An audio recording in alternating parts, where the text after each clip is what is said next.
নজর রাখবো পরবর্তী সংবাদে। গীতার প্রচার উপলক্ষে আজকে সাংবাদিক বৈঠক আগামী 11ই ডিসেম্বর, যেখানে গীতার প্রচারে বিশেষ আয়োজন রয়েছে। শ্রীমদ্ ভগবদ গীতা প্রচার সংঘ গীতা জয়ন্তী উপলক্ষে সাংবাদিক সম্মেলন করেছেন আজকে।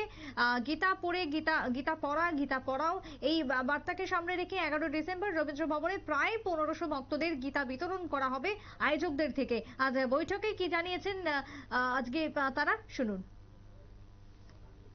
থাকবেন স্বামী চিদানন্দ ব্রহ্মচারী, উনি হলেন প্রেসিডেন্ট ইন্টারন্যাশনাল গীতা মিশন।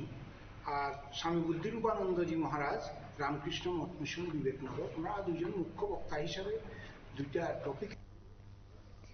আপনারা শুনলেন সংশ্লিষ্টের বক্তব্য। গীতার প্রচারকে কেন্দ্র করে উপস্থিত থাকবেন হাইকোর্টের জাস্টিস থেকে শুরু করে অন্যান্য অতিথিরা, এমনটাই জানিয়েছেন আজকের আয়োজকরা। ছোট্ট বিরতির পর ফিরবো, সঙ্গে থাকুন।